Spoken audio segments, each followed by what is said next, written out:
Continuamos en directo en Contigo Cantabria, 7 minutos pasan de la 1 en punto del mediodía y como les avanzábamos en el sumario, vamos a hablar del TDAH, vamos a hablar de la grandísima y buenísima labor que realizan en Cantabria desde la Fundación CADA con dos profesionales del sector, como son Andrea Gómez, muy buenos días, bienvenida a Contigo Cantabria, y Alba García, muy buenos días. Buenos días. Yo creo que hay que empezar por el principio, es decir, ¿qué es el TDAH?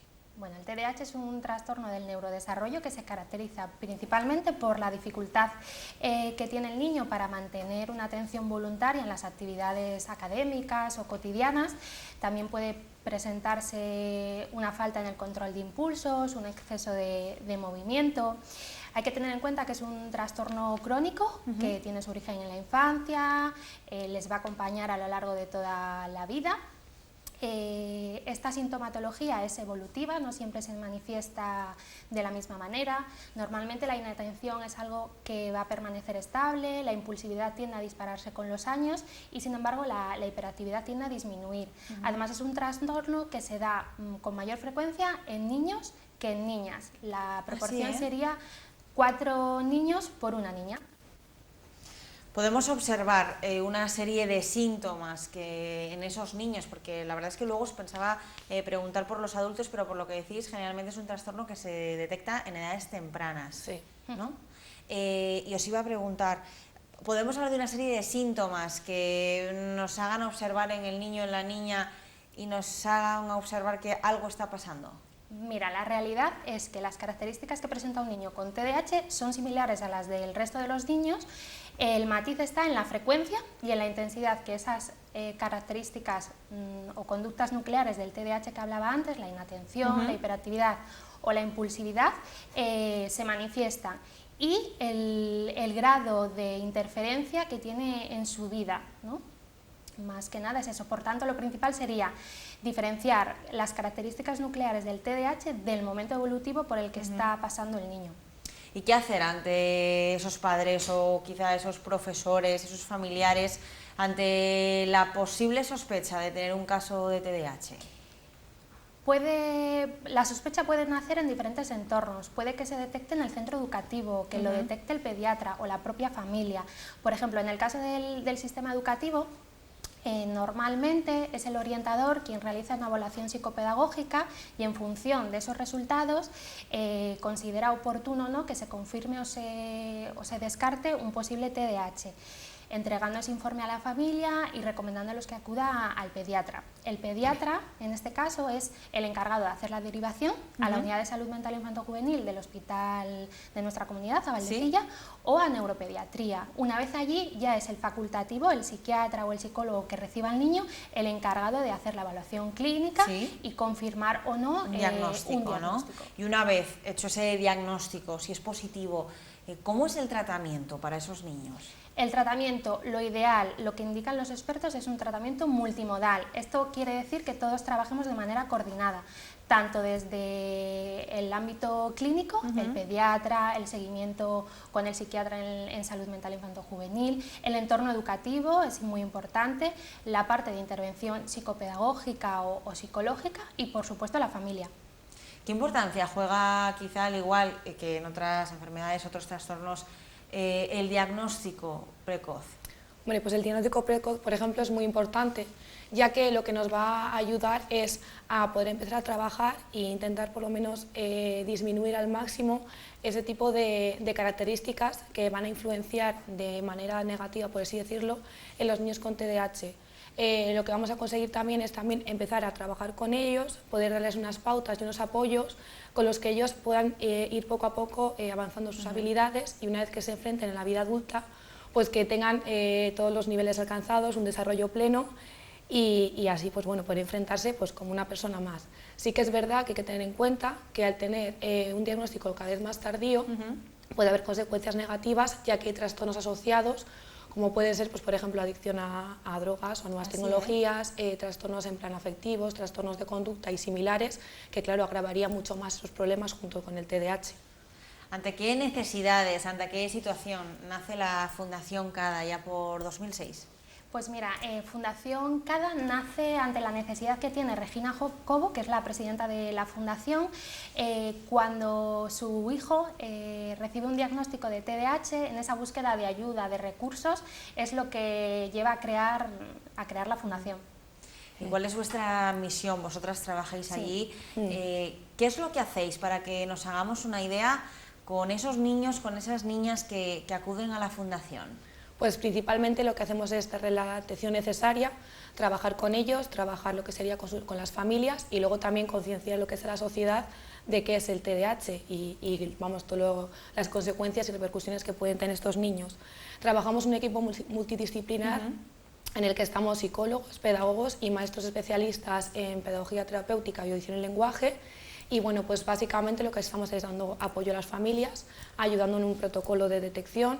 Hacemos programas de intervención psicopedagógica que les tenemos divididos para como sería más en la parte de la infancia, desde los 6-7 años hasta los 11 y luego la parte de la adolescencia, desde los 11 hasta los 17. También tenemos una coordinación continua con los centros educativos para ver pues, bueno, un seguimiento de cómo si se nota que hay cambios, si se nota que si por ejemplo el problema se está agravando, pues para intervenir sobre ello, con los servicios también de salud, ya sea con los psicólogos, psiquiatras y con quienes estén trabajando, y también damos una formación sobre TDAH hacia el profesorado y hacia las AMPAs que nos lo soliciten.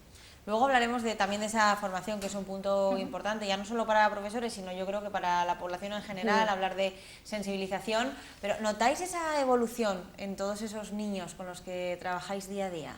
Sí, a ver, por importantísimo, supuesto, ¿no? es muy importante, y sobre todo es que hay muchas familias que reciben el diagnóstico y no saben dónde acudir, piensan que se acaba el mundo, ¿no? También. Cómo intervenir y todo. A ver, la Fundación sería un recurso ideal para cualquier niño, pero en este caso el saber qué hacer, cómo hacer, cuándo hacer, da mucho alivio a las familias, y los niños se sienten pues muy a gusto, o ven que otros niños tienen las mismas dificultades o dificultades parecidas a las que presentan, ¿no? Ya no se ven tan diferentes. Tan distintos. Con este tipo de trastorno, con esos tratamientos, con ese cuidado que también hacéis desde la Fundación, el niño, la niña, lleva una vida normal, podríamos decir. Sí, no tiene ningún tipo de problema. En el tema educativo quizás sí que puede necesitar algún apoyo académico, pero bueno, como cualquier otro niño que no tiene por qué tener TDAH, y lo que sería en el ámbito familiar y en el ámbito social, naturalmente puede tener problemas, pero como puede tenerlo cualquier otro niño. Sí que es verdad que si están más desarrolladas, pues también desde la Fundación y en coordinación con padres y centro educativo se trabajan para poder seguir con ello y intentar que tenga el desarrollo pues normal como cualquier otro niño. Os iba a preguntar, hacíais referencia a todos esos niños y esas niñas, aproximadamente con qué número de chicos estáis trabajando ahora mismo.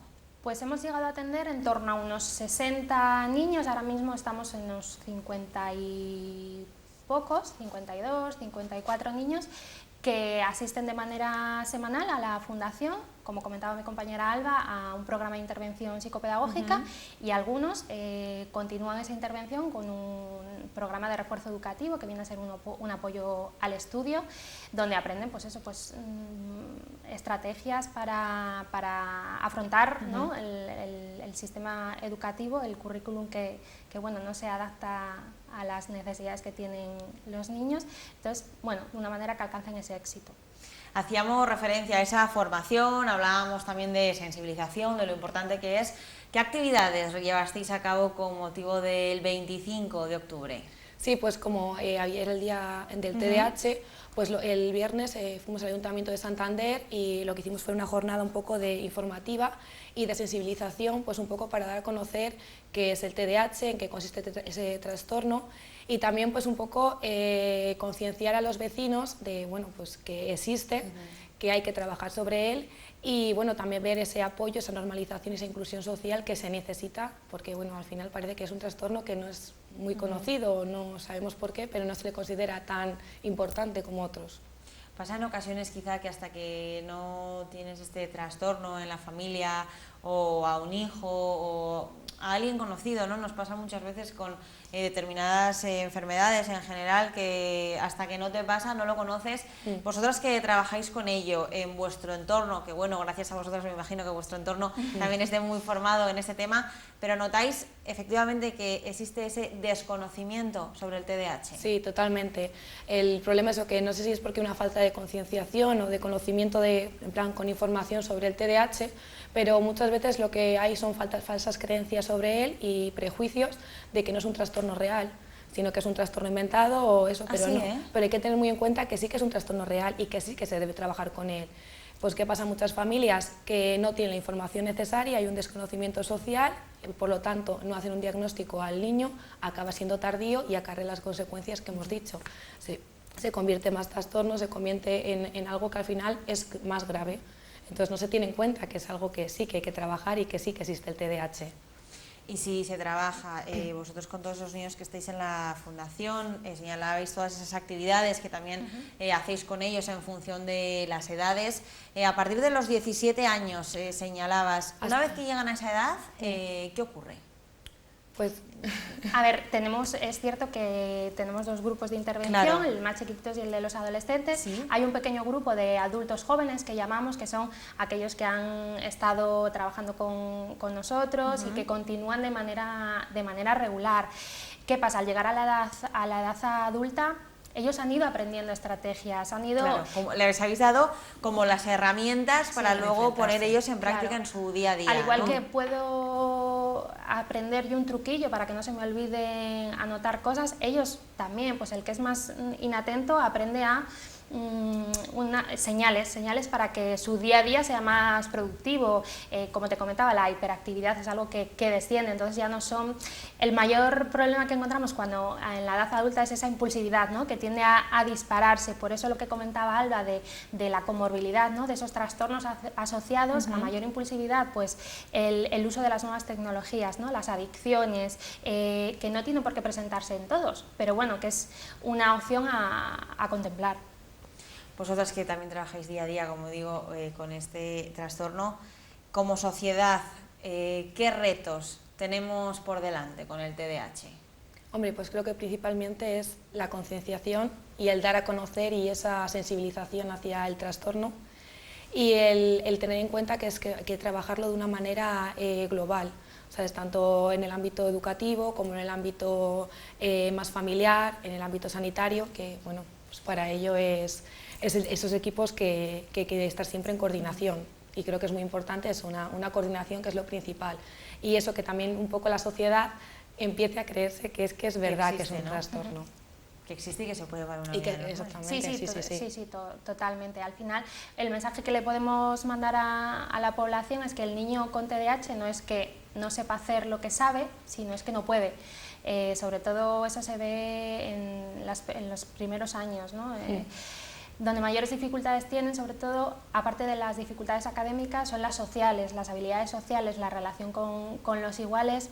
Hay muchos que se desenvuelven bien, pero otros tienen... Les cuesta. Eso es, les cuesta. Entonces, bueno, esa mochilita se va llenando, ¿no? Porque hay una falsa creencia de que el niño con TDAH es el niño maleducado, el que no para quieto. No, lo que decía yo al principio, no es que no sepa, es que no puede. Pobre. Y entonces yo creo que también como conclusión, todos esos padres, hermanos mayores, familiares, o sea que todos estemos un poco pendientes en ese sentido, quizá para poder detectar si un niño o una niña está padeciendo ese trastorno, ¿no? Sí, al final es algo un poco global. Y es que encima es un trastorno que no afecta solamente al niño, sino que también los familiares se ven afectados, todo el entorno se ve afectado. Entonces es necesario, además de una observación por su parte, también es ayudarles también a ellos. La familia necesita muchísimo apoyo, porque es eso, como decía Andrea, o muchas veces llegan que no saben qué hacer, que están perdidos, necesitan un apoyo o algo que les guíes, que les orientes. Y claro, es también muy importante ese hecho de estar lo que es en tener a alguien como para que le esté un poco orientando. De hecho, chicas, para terminar, cómo podemos saber más sobre este trastorno, de qué manera podemos saber más sobre la Fundación CADA. Para cualquier duda, para cualquier consulta, señalabas efectivamente, hablamos muchas veces del papel en este caso de los niños, de las niñas, pero inevitablemente tenemos que hablar de las familias, del papel que desempeñan, de los cambios que produce tener este tipo de trastorno en casa. ¿Cómo saber más sobre ello? Nuestra fundación tiene una página web, fundacioncada.org, donde hay muchísima información. Pueden perderse horas y horas leyendo y Doy leyendo. fe que yo me he metido y tiene muchísimo contenido que estudiar. Tiene muchísimo contenido. Además, atendemos llamadas telefónicas desde cualquier punto de España. Intentamos reconducir la necesidad que nos plantean por teléfono, dirigiéndolos a otras asociaciones o fundaciones de otros puntos de España. Tanto docentes como familias les damos la posibilidad de realizar cursos y minicursos a través de nuestra página web, que está tutorizada por nosotras y por nuestros compañeros. Pueden venir a la fundación, nos pueden llamar por teléfono, resolvemos dudas vía email. Bueno, nosotros todo lo que podamos hacer y esté de nuestra mano, sin ningún problema. Chicas, muchísimas gracias. A ti. Hacemos una breve pausa y estamos de vuelta en Contigo Cantabria.